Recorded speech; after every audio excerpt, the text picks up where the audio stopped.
Welcome to Learning English, a daily 30-minute program from the Voice of America.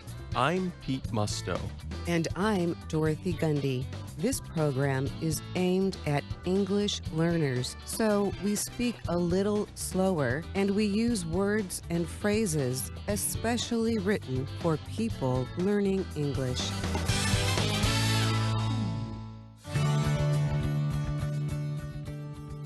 Today on the program, you will hear stories from Ana Mateo and Brian Lynn and the American History series Making of a Nation. But first, this report. After several years of financial difficulties, colleges and universities in the United States may finally be seeing their economic situation improving. Recent studies show that state support for American higher education increased last year for the fifth year in a row. And financial gift-giving to institutions reached its highest level on record. But some experts still worry that there are still improvements that must be made. Every year, researchers at Illinois State University publish a report on the levels of financial support that state governments provide to higher education. The group released its findings for the 2018-2019 fiscal year in January. The report is known as the Grapevine. The latest one shows that overall, state spending on higher education increased by about 3.7%. James Palmer is a professor of higher education at Illinois State and the editor of The Grapevine. He told VOA that any amount of growth is a good sign, because colleges and universities across the country have dealt with serious funding problems since 2008. That year, the U.S. economy faced a major recession, causing many states to reduce their spending, including on higher education. This led to many schools increasing tuition prices in order to cover their operating costs. Palmer says that in 1992, student tuition payments represented about 28% of the money colleges and universities were generating. In 2017, tuition payments made up 47% of that money. Many experts considered increasing tuition costs to be creating unnecessary additional barriers, especially for poorer students. But Palmer argues that states were not trying to make it harder for students to enter higher education. They simply had other competing needs in their budgets, such as health care and public education for children. And in many states, lawmakers have been reducing taxes on their citizens. Palmer admits that the past 5 years of increases in state funding have been fairly small. But the increases do demonstrate that lawmakers do value higher education and the effects it has on society. Regardless of the long-term decline in state funding that we've seen over the past 40 years, I believe that state legislators still feel very strongly that their states must maintain strong higher education systems, said Palmer. It's just that economic conditions have made it very difficult for states to increase funding for higher education beyond what we have seen. Gifts and donations from outside groups are also on the rise. They reached $46.73 billion in 2018. That number comes from the Council for the Advancement and Support of Education, or CASE. The organization produces a yearly report on voluntary support for American higher education. Linda Durant is the Vice President of Development for CASE. She notes that donations to schools increased by 7.2% last year. Gifts of these kinds have played an important part in the finances of even the oldest American colleges and universities, Durant told VOA. Donations from companies have gone down in recent years, but gift giving from former students and outside organizations is rising. Huge donations especially, such as the $1.8 billion businessman Michael Bloomberg gave to Johns Hopkins University last November, have gotten a lot of media attention. Some experts say that private donations do not have as much of an effect on improving higher education, as they usually come with special requirements. A donor may demand that the school use the financial gift on a given project, like building a new laboratory or sports center. State funding usually goes toward the general operations of the school. But Durant notes that more of these gifts have been going towards things like student financial aid. That was the case with Bloomberg's donation. In fact, CASE's latest report found that gifts that went directly to fund general operations increased by about 6% last year. Andrew Carlson is Vice President of Finance Policy for the State Higher Education Executive Officers Association. His organization helps gather data for the Grapevine. Carlson says that it is mostly large, well-known schools that are able to depend on donations. He also notes that average state spending per college student is still $1,000 less than it was right before the recession hit in 2008. And during the 2018-2019 fiscal year, 5 states actually decreased their spending on higher education. He worries about what may happen when the next economic recession hits. Will states and institutes of higher education just be able to raise tuition, Carlson said? Will this kind of status quo be able to go forward again? I'm Pete Musto. And I'm Dorothy Gundy. And now, words and their stories from VOA Learning English. The term Wild West describes life in what is now the western United States, way back in the 1800s. Life there was often unpredictable and even, well, wild. Native Americans already controlled land that white settlers wanted to occupy, so it could be a very dangerous place for everyone. Many people carried guns. Life in the Wild West has given us many expressions that we still use today. Some involve things that were widely used back then, like horses and guns. Today we talk about one of them, a shotgun. Shotguns are designed to fire a large number of small metal balls, or pellets. They travel down a long barrel before they fly out of the gun. A shotgun can hit many objects in a wide area. So this weapon is good for hunting small moving targets, such as squirrels and birds. This also made the shotgun good for protection. And that is just how settlers used shotguns during this period in American history. At that time, people traveled in stagecoaches and covered wagons, often through dangerous areas. Next to the driver in these vehicles sat a person holding a shotgun.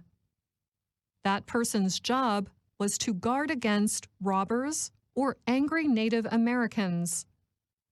These days, riding shotgun still means you are sitting next to a driver, but without a shotgun. In a vehicle, the seat next to the driver is roomy. Sitting there, you can see the world around you better than people in the back seat. It is easier to talk to the driver, and you have access to the music player and climate controls. So, to guarantee that you get this good seat before a car ride, you can call shotgun. In other words, you are claiming or calling dibs on the seat next to the driver. This is a fairly common expression in American English, but it is very casual and somewhat humorous. So we usually say it only to our very good friends. I would not, for example, call shotgun on a drive with the head of my office or my mother's friend, who is probably 80 years old. That would be a sign of bad behavior. The older adult should get to choose where they sit. I would even think twice before calling shotgun with a new group of friends. It could sound childish. Instead, I might say, "Would you mind if I sit up front?" And that brings us to the end of this Words and Their Stories. Until next time, I'm Ana Mateo.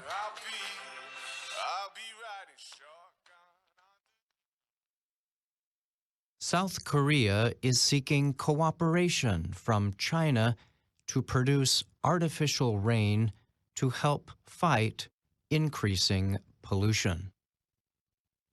President Moon Jae-in proposed the plan this week during a meeting with government officials. His spokesman said, South Korea has reached a new high in a kind of air pollution measured in fine dust. On one recent day, officials said the fine dust concentration levels in Seoul rose above 130 micrograms per cubic meter. Levels above 75 micrograms per cubic meter are considered very bad. The rising levels caused some people to wear face coverings to protect them from the thick, gray air. The proposal with China would involve a project to create artificial rain. This process involves cloud seeding, when various substances are put into clouds in an attempt to cause rain. In a meeting with a top Chinese diplomat last year, Moon said China was partly responsible for South Korea's pollution problem. He called for China's cooperation in efforts to improve air quality. When asked about Moon's latest proposal, Chinese Foreign Ministry spokesman Lu Kang welcomed cooperation with South Korea. But he questioned South Korean claims that China is a major source of its pollution.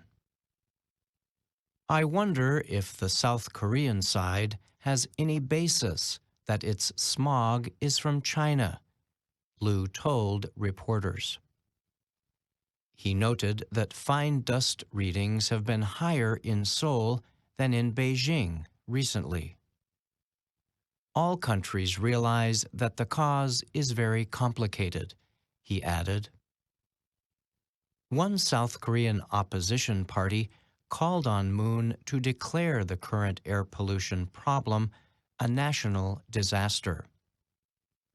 Lawmakers from the ruling and opposition parties held an emergency meeting and agreed to quickly consider legislation to deal with the problem. In a meeting with government officials, Moon noted that China was much more advanced than South Korea in rainmaking technologies, his spokesman said. The president expressed hope that creating rain over waters between the countries would help reduce pollution. China has claimed that South Korea's dust flies toward Shanghai, so creating artificial rain over the Yellow Sea would help the Chinese side too, the spokesman said Kim told the meeting. South Korean officials announced last month that an experiment to create artificial rain did not provide the desired results. In January, the country's weather agency sent aircraft to release chemicals into clouds over the Yellow Sea, South Korea's Yonhap news agency reported. The Yellow Sea sits between the Korean peninsula and China. South Korea's Ministry of Environment said in a news release that no major precipitation was observed after the cloud seeding operation. Some cloud formation was confirmed and rainfall was observed over some islands, the release said. But no rain was observed in inland areas, it added. I'm Brian Lynn. Welcome to The Making of a Nation, American History in VOA Special English. Ulysses Grant was elected President of the United States in 1868. Grant was a military hero. He led Union troops of the North to victory over Confederate troops of the South in the Civil War. Grant was extremely popular, but he was a much better general than he was a politician. As president, it was not long before he got into trouble in the battles of politics and government.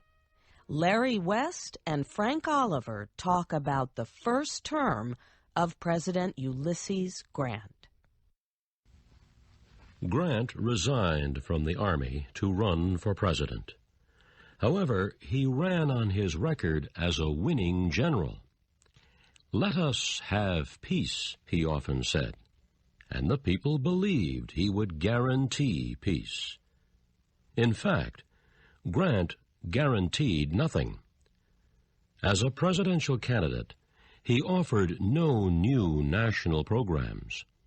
So, as president, he had no new policies to carry out. He had few struggles with Congress, because he rarely asked Congress to do anything.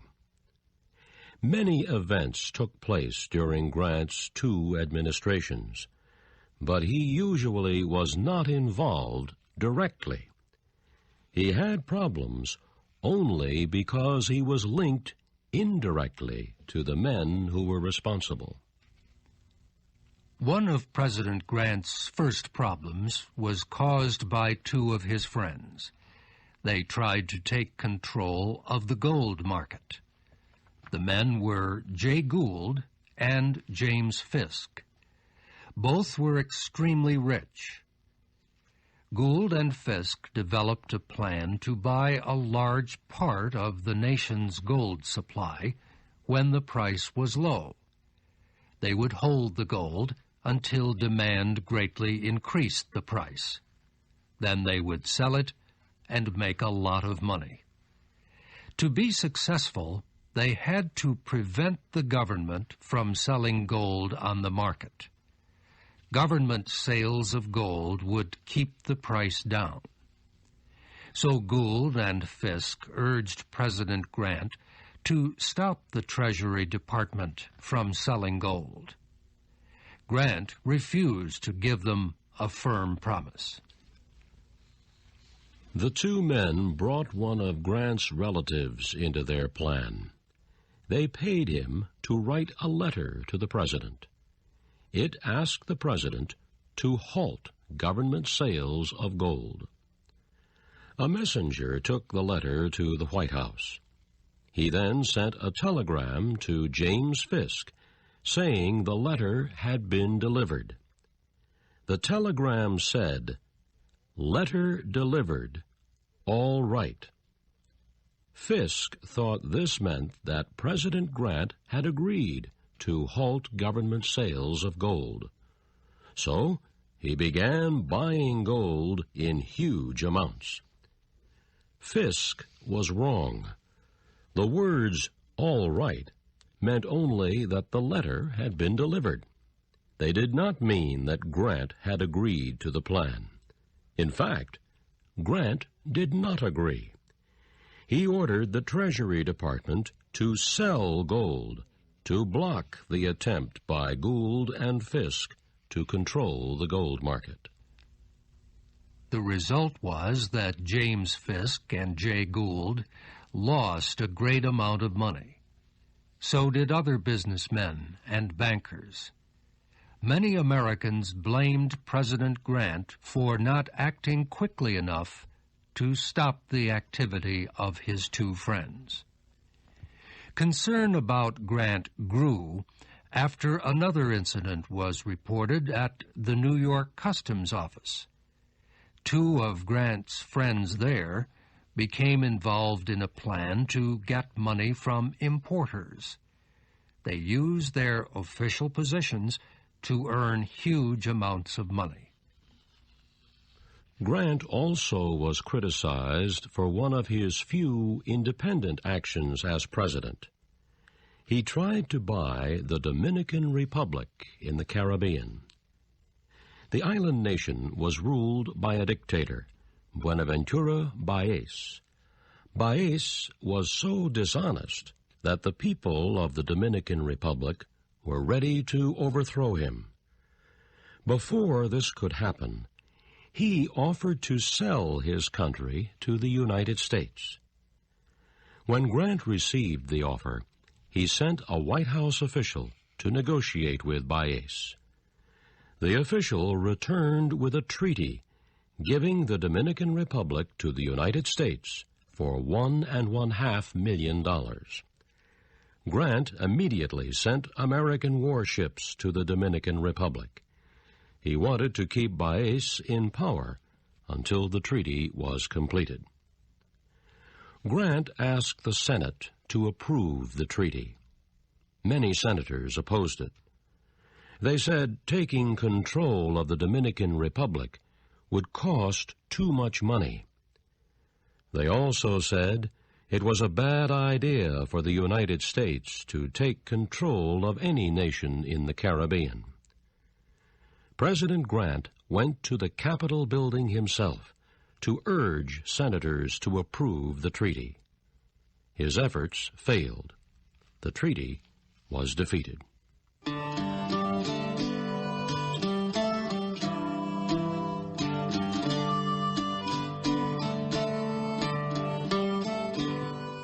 Grant's biggest national problem was the political situation in the former rebel states of the South. After the Civil War, most Southern states were governed by radical members of the Republican Party. Radicals supported citizenship rights and voting rights for blacks. In the late 1860s, the radicals began to lose power. Many failed to be re-elected to state office. They were being defeated by candidates of the Democratic Party. Democrats did not want blacks to have any rights at all. The first radical Republicans to lose power were those in Virginia. The change there was made peacefully. Not so in other southern states.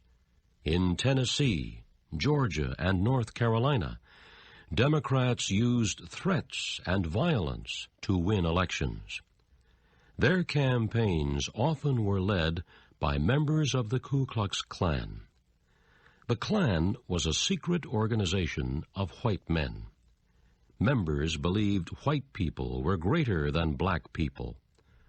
Wearing cloths over their faces, Klansmen broke up radical Republican political meetings. They threatened, beat, and killed blacks to keep them out of politics. They did the same thing to whites who tried to organize or help blacks. Before long, Ku Klux Klan groups were formed in every southern state. By 1871, radical Republican congressmen were demanding a new law to destroy the Ku Klux Klan. A committee headed by radicals was named to investigate Klan activities in the South. The committee heard reports of the Klan's brutal acts. It helped prepare a bill to control the Klan. After much debate, Congress passed the bill. The new law gave the president power to declare military rule in the South. Democrats charged that the real purpose of the law was to keep radical Republican state governments in power. President Grant did not wait long to use his powers under the new law. He declared military rule in a large area of South Carolina. Thousands of people there were arrested. They were tried in federal courts. Juries were made up mainly of blacks and radical whites. This kind of justice made Southerners feel even more bitterness toward the North. It also angered a number of moderate members of the Republican Party. They said the federal government should not help radical Republicans stay in power in the South. Some of these moderate Republicans broke away from President Grant and the radicals. They called themselves liberal Republicans and formed a new political party. They held their own presidential nominating convention for the election of 1872. They nominated Horace Greeley as their candidate. Greeley published the New York Tribune newspaper.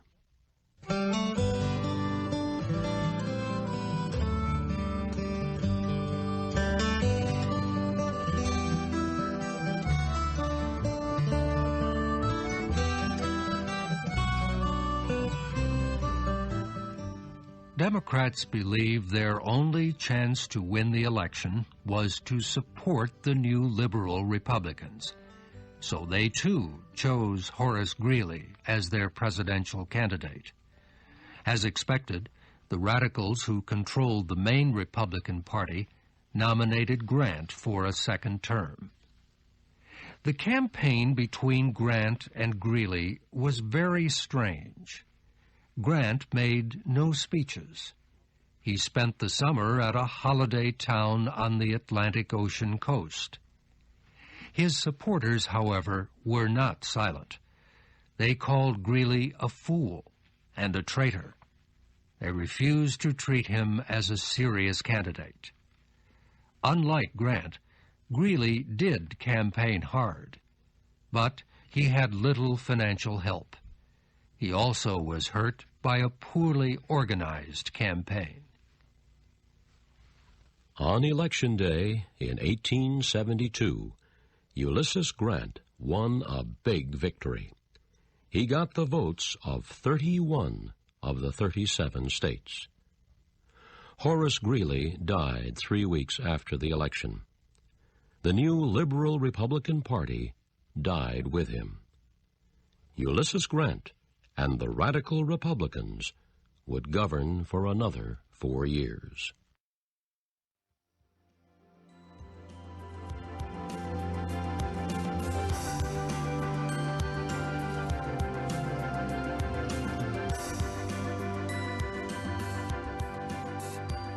And that's our program for today. Listen again tomorrow to learn English through stories from around the world. I'm Pete Musto. And I'm Dorothy Gundy.